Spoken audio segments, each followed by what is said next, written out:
Kita akan bahas tentang berhati-hatilah menjadi pedagang online. Ingat, qala Rasulullah sallallahu alaihi wasallam, man dalla ala khairin falahu mislu ajri fa'ilihi. Wa qala Imam Syafi'i fi qawlihi, ridun nasi ghayatan la tudrak wa ridullahi ghayatan la tudrak. Fatruk ma la tudrak wadruk ma la tudrak. Anna qala Allah ta'ala fil Qur'anil Karim, fa idza faraghta fansab wa ila rabbika farghab. Bismillahirrahmanirrahim. Alhamdulillah. Allahumma sholli ala Muhammad wa ala ali Muhammad. Allahumma sholli ala sayyidina Muhammad wa ala ali sayyidina Muhammad. Sekarang kita akan membahas tentang yang namanya berhati-hatilah menjadi seorang pedagang online. Karena ini adalah sesuatu hal yang penting, maka silahkan simak dengan baik-baik. Oke, alhamdulillah. Sekarang kita akan bahas tentang berhati-hatilah menjadi pedagang online. Ingat, ketika kita ingin melakukan segala sesuatu, baik itu sesuatu hal yang baik, berdagang, dan itu kan merupakan sesuatu hal yang baik. Namun dalam tanda kutip kita harus berhati-hati di dalamnya. Karena apa yang kita lakukan saat ini itu akan berdampak besar di dalam kehidupan kita di masa yang akan datang.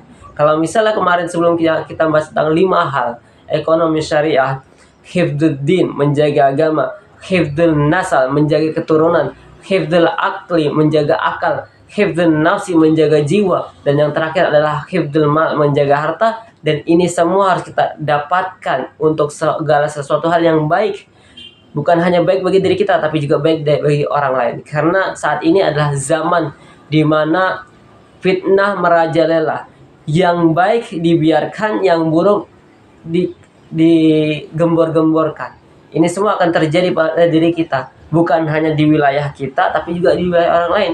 Maka penting bagi kita untuk bukan hanya amar ma'ruf, mengajak orang dalam kebaikan, tapi juga nahi mungkar, mengajak orang dalam kebaikan dan mencegah pada yang namanya kemungkaran. Dan ini usi komunikasi bitaqwallah, kita semua sedang belajar bagi diri kita, bukan untuk kita menghilangkan zaman, karena kita tetap berada di dalam zaman ini. Akan tetapi kita hanya bisa berbaur di dalamnya, bukan untuk terjerumus di dalamnya, tapi agar kita semua bisa belajar. Oke, buat kalian semua sebagai pedagang-pedagang online dimanapun kita berada, entah itu yang dropshipper, kalau misalnya bahasa gaulnya adalah digital marketing. Karena hidup ini adalah suatu hal yang perlu kita pelajari, entah itu sesuatu hal yang baik agar kita mengajak orang lain dalam kebaikan, atau sesuatu hal yang kita harus mencegah itu semua agar bisa keburukan-keburukan itu tidak tersebar luas dimanapun kita berada. Sekarang hal yang tidak dipelajari oleh digital marketing lainnya adalah nahi mungkarnya, mencegah pada kemungkarannya. Kalau misalnya ada orang, mungkin kita pernah melihat antara Facebook, Instagram ini adalah suatu platform di mana kita bisa entah itu mendapatkan informasi yang ada, ataukah mereka bisa berjualan di dalamnya. Itu dia menggunakan yang namanya ads.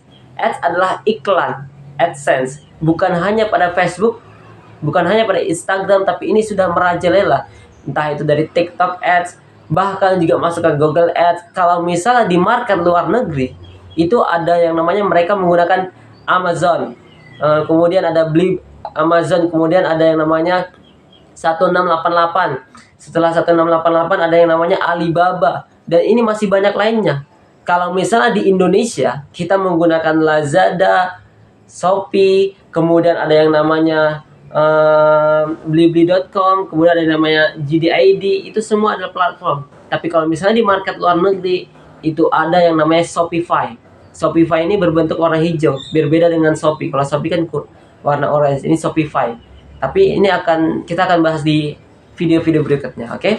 Sekarang kita akan bahas yang namanya Facebook Ads, Instagram Ads, TikTok Ads. Dan itu semua ada beberapa hal yang tidak orang lain sampaikan, di mana ada bahaya-bahayanya. Itulah mengapa banyak orang zaman ini atau zaman di masa yang akan datang nanti, mereka tidak peduli tentang yang namanya halal atau haram. Tapi kita harus mencegahnya, kita harus meminimalisirnya.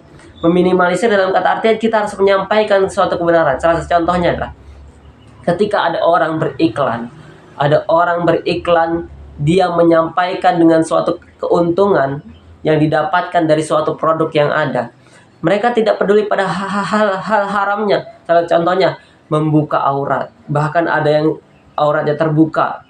Kemudian ada orang yang salah satunya judi online. Dia menggunakan video mungkin untuk asatid, ustadz, ataukah ustadz-ustadz yang sebelumnya hijrah, mereka gunakan untuk meluaskan bisnis mereka, di mana bisnis mereka itu adalah bisnis untuk judi online. Itu salah satu hal yang mereka nggak peduli.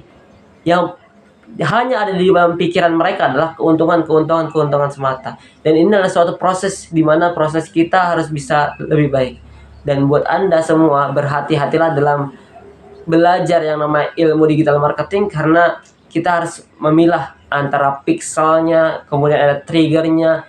Ini mungkin kalau misalnya bagi orang awam ini sangat rumit sekali. Karena jujur aja, ketika kita belajar kita memerlukan waktu beberapa hari, beberapa bulan agar kita paham. Itu kalau misalnya yang cepat paham. Tapi kalau misalnya butuh beberapa hari, kita butuh yang namanya guru agar kita bisa memasuki di dalamnya. Dan yang paling penting adalah jangan sampai kita melupakan ada syariat-syariat di dalamnya. Jangan mengeluarkan sesuatu iklan yang suatu bentuk kebohongan, jangan membuka aurat, dan ini semua hal yang paling penting di masa yang akan datang. Barakallahu fikum. Saksikan video berikutnya, dan assalamualaikum warahmatullahi wabarakatuh.